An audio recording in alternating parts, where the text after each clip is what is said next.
Now, with our thoughts turning to the sky, we're looking to lighten up the sand-coloured paper that we have here. And I'm going to be using a white for this. Then I've selected some other colours. I may add more, but this is the sort of selection that I think we're going to be using in the sky. Quite a lot, as you can see, but each has got their own particular place, as you will see as we proceed. So, but first things first, we've first of all got to start with the sky. Now I'm going to start off here by putting the white over the whole of the sky area. I'm going to go round the buildings as best I can, like that, and that will be nice and strong, nice and solid. As I say, bear in mind what we're doing here is lightening up and and also, of course, creating a base for those other colours. Now that's going to be repeated right through the whole of the sky area. Right, now, sky finished. We're going to develop the clouds. Obviously the clouds are already there, that's the white. But what we're going to do is put the blue in. So what I'm going to do now is gradually develop the idea of clouds. Now they can be altered any time we feel like it, and also bear in mind the balance of the picture. So this is going to be blue, this is going to be white. So we want a few little lower clouds at the bottom there, like something like that. Break up a few there. Okay, and I'll just put a little bit of blue there. What we do now is just put in start with some blue. Be quite light with this. Now I'll just complete this over the whole of the area. That's a very rough shape. Now what I'm going to put a little darker blue in and complete that. I'll just complete this little bit here and show you how that works. Now when I get down to the bottom, I don't want quite so much dark blue. I'm just going to leave it more at the top so we have a graduation when we reach the bottom. With your finger, just gradually work that in.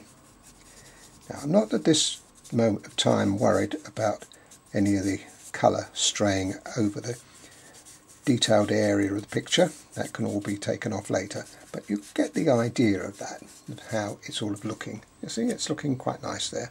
So I think that is okay. So we're going to complete that right across the rest of the picture. Right, now we've got all the blue rubbed in, we now need to go back over the clouds again and reshape them.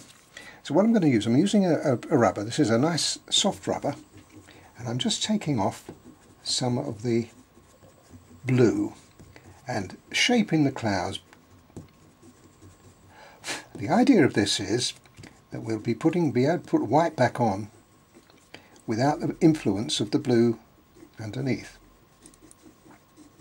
You'll see that in a moment, how that works. A little bit down here. You see, you can see the shape, but you can develop the clouds better this way. Now obviously I've got to continue all the way along there, so you don't want to waste time, but you can see what I mean. You see how much lighter those areas are. Now when I come to put the white on now, it goes on much more whiter than it would do had I put it on top of the blue. I put some on top of the blue and you'll see what I mean. You see how weak that is? Now I don't mind so much if I want it to be a weak cloud, but obviously if I just rub half of that out, you'll see what I mean. You see the difference? See how much brighter that is? It's a question of working the sky, and gives you exactly what you want. Anyway, I'll continue with this. Right, there we are. Now there's half of it done, and you can see the difference between those two. This is the before and the after. So I've now got to finish this off over here.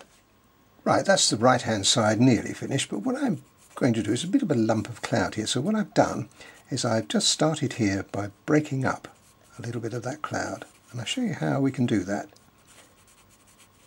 If you didn't like it, you just put some white back on, we'll just rub it out and do it again. So one thing about pastel pencils, you've got that freedom. Just bring it down into there, break that up, and then do it again. This is a very useful tool. It's a colour shaper, and where you want a little bit more detail, you can use that. Just touch it with your finger afterwards, just, yeah, I like that. And it's the same here. You never quite predict how it's going to turn out. And that's good. That's not bad. It's all random. Okay, I like that. Just a touch. See how natural it looks? Like a break in the cloud.